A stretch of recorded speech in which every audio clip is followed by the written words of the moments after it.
Kami hari ini memang sengaja datang ke Bareskrim Mabes Polri untuk menanyakan kepada teman-teman Bareskrim Mabes Polri tentang perkembangan 3 laporan polisi yang kami laporkan, yaitu terhadap Pak Pasren dan Kavi, kemudian terhadap Pak Rudiana, dan juga kepada Aep.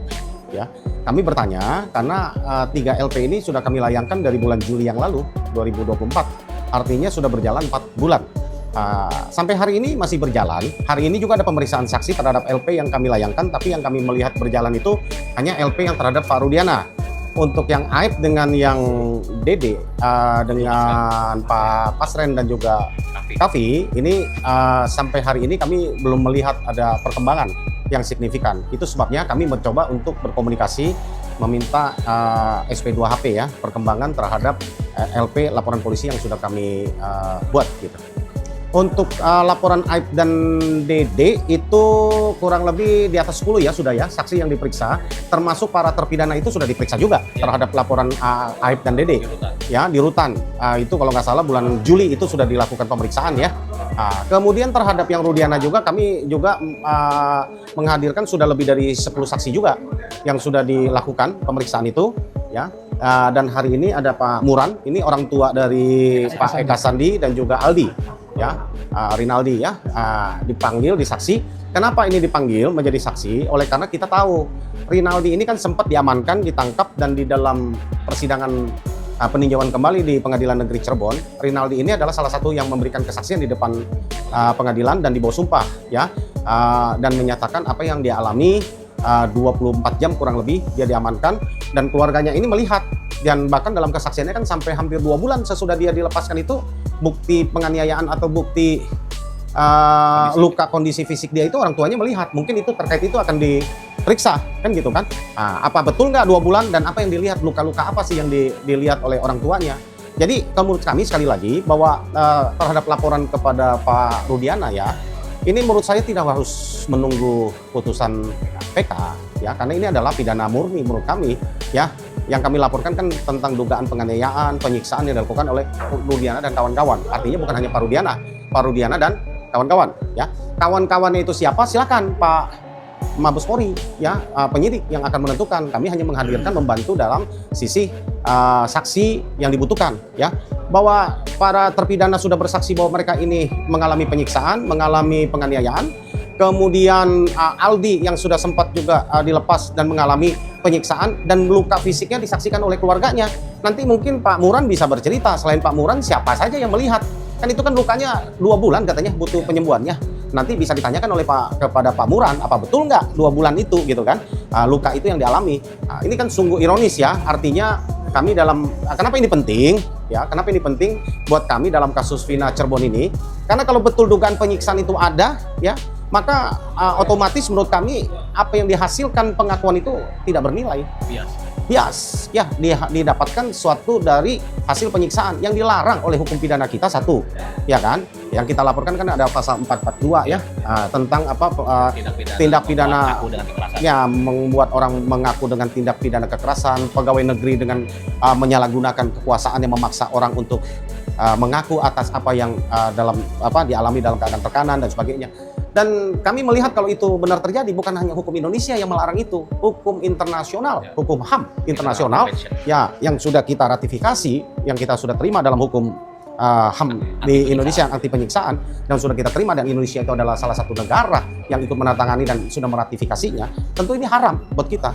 Dan di dalam hukum pidana tidak mengenal ada istilah bahwa satu keterangan yang didapatkan hasil dari penyiksaan itu sah. Itu makanya penting gitu loh ya. Fakta mengatakan ya bahwa sesudah mereka ditangkap dari pukul 16 dan menurut pengakuan satu dengan yang lain, kan ketika kita menghadirkan saksi kan satu harus berkesesuaian satu dengan yang lain. Yang kedua, kesesuaian itu berbanding lurus tidak dengan apa namanya, dengan katakanlah bukti fisiknya apa yang mereka alami ya. Fakta ya yang saya sampaikan ini kan fakta yang sudah terungkap di dalam persidangan di Pengadilan Negeri Cirebon kemarin dalam proses PK, bahwa kurang dari 24 jam buktinya Aldi. Kurang dari 24 jam. Ya, kurang dari 24 jam karena ditangkap jam 4 sore, jam 3 sorenya besoknya, artinya 23 jam dari situ. Ya, dijemput oleh orang tuanya. Dan itu babak belur bonyok. Dan itu mengkonfirm, mereka mengatakan. Kami kan perlihatkan di dalam persidangan PK itu, ada foto-foto yang beredar mereka babak belur. Kita tanya nih kepada para terpidana saat itu, betul nggak kamu? Oh ya betul. Foto ini betul nggak? Oh betul. Sesuai nggak kondisinya? Mereka jawabnya saya kaget, bahkan lebih parah dari itu. Itu mungkin saya nggak tahu jam berapa diambilnya. Menurut mereka kata itu lebih parah dari itu. Itu aja kan menurut saya udah sadis. Nah, artinya kami dapat sampaikan bahwa fakta kan yang berbicara kan, bukan mengatakan katanya dan katanya kan. Ya, kalau mereka bilang itu hasil tahanan yang lain, kapan mereka digabung oleh tahanan? Mereka ditangkap jam 4 sore.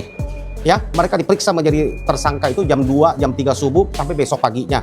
Aldi jam 3-nya sorenya, siangnya udah dipulangkan. Bahkan ketika pulangkan menurut pengakuannya masih juga apa? Sempat dipukul dulu. Dan dipapa. Dan menurut pengakuannya Aldi, ya itu dia pukul dan semua berkesesuaian satu. Semuanya mengatakan itu berkesesuaian. Ya, semuanya terjadi kantor polisi sebelum mereka ditahan. Ya, itu satu. Yang kedua adalah bahwa walaupun mereka tidak mengakui, ya faktanya Aldi ini ketika pulang, makanya penting kesaksian tabungan ini kan, yang melihat anak kondisi anaknya, ya dibopong pulangnya, ya dan sudahlah bahwa kita harus melihat kondisi yang fakta yang sebenarnya ya bahwa orang tuanya melihat bahwa mereka mengaku tidak melakukan itu sah-sah saja lah mereka mengaku itu tidak lakukan, tapi orang tuanya yang melihat, orang tuanya yang mengalami melihat bahwa ya begitu ngeri ya apa yang dilakukan dan semua mengatakan itu kurang dari 24 jam. Ada fotonya loh yang beredar juga besoknya, itu yang muncul di dalam persidangan peninjauan kembali bahwa babak belur itu saya pikir kalau disiksanya kalau memang niatnya disiksa ya jangankan 23 jam ya, setengah jam atau 15 menit aja udah bisa babak belur ya. Saya pikir ya nggak apa-apa lah, artinya sah-sah saja apapun yang kita mau sampaikan ya. Yang jelas bahwa fakta yang kami laporkan, kami hadirkan bahwa kurang dari 24 jam mereka kondisinya sudah sangat parah ya. Saya nggak pakai bahasa babak belur, tapi silakan ya bahwa bonyok ya dan sudah tidak berbentuk ya. Ada fotonya. Dan itu sudah dikonfirm dan itu mereka. Dan dikonfirmnya di depan persidangan dan ada masuk di dalam fakta persidangan dan di bawah sumpah ya. Kalau seorang anggota polisi dia melakukan pelanggaran prosedural, dia dinyatakan melanggar etik, itu tidak otomatis menghapuskan pidananya. Ya. Apakah seorang polisi itu kebal terhadap hukum yang berlaku di masyarakat? Ini kan menjadi bertanya. Kalau seorang polisi yang memukul lalu menganiaya hanya cukup diadili di sidang etik, ya menurut saya ya patut kita pertanyakan kalau kayak begitu ya. Apapun bahwa itu sudah diuji dan apakah itu sudah di sidang etik, itu haknya institusi kepolisian. Saya meyakini sampai hari ini institusi kepolisian itu memiliki niat baik dan tidak terlibat di dalam peristiwa secara institusi ya, tidak terlibat. Ini oknum, sekali lagi ini oknum ya secara pribadi, jadi tidak mewakili secara keseluruhan dari oknum, secara keseluruhan dari institusi kepolisian. Ini hanya oknum, berulang-ulang saya sampaikan, oknum ini yang kami laporkan, makanya Rudiana dan kawan-kawan. Tidak kita melaporkan institusi kepolisian. Ya, jadi kami tidak sedang berhadapan dengan institusi kepolisian. Saya yakin institusi kepolisian pun sangat transparan. Buktinya laporan polisi kami ini diterima dan diproses. Inilah bukti transparansi dan bukti profesionalisme dari Kepolisian Republik Indonesia. Apalagi Bapak Kapolri Pak Listio Sigit ya dengan Pak Kabar Reskrim begitu terbuka, ayo silakan ya.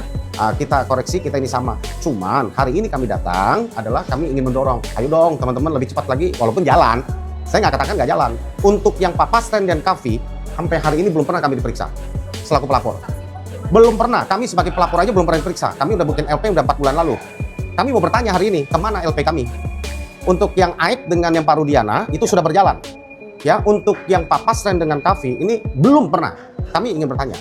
Laporan keterangan palsu di bawah sumpah ya, bahwa kan mereka saat itu mengatakan tidak mengetahui, tidak melihat, tidak bersama-sama dan para terpidana itu malam itu tidak ada di rumahnya Pak Pasren. Ya kan? Tapi kenyataannya mereka di dalam persidangan dan kronologis kan menyatakan bahwa mereka malam itu ada di rumahnya Pak Pasren. Ya, karena kalau Pak Pasren itu saat itu waktu tahun 2016 lalu ya mengatakan yang sebenarnya ya, dalam fakta persidangan kami tanya loh kepada para terpidana, lihat nggak Pak Pasren? Malam itu memang mereka tidak melihat, tapi semuanya mengaku jam 7 pagi besoknya tanggal 28 Agustus Pak Pasren yang membangunkan mereka. Itu nggak bisa ngelak. Dan yang kedua, Kavi itu tidur bareng-bareng mereka malam tanggal 27 Agustus 2016 yang lalu. Jadi kan bohong. Kalau saat itu mereka nyatakan yang sebenarnya, nggak mungkin mereka divonis. Karena mereka punya alibi, malam itu mereka tidak ada di tempat kejadian di TKP. Kan itu problemnya, makanya kami laporkan. Kalau uh, ini bisa dibuktikan aja oleh pihak kepolisian.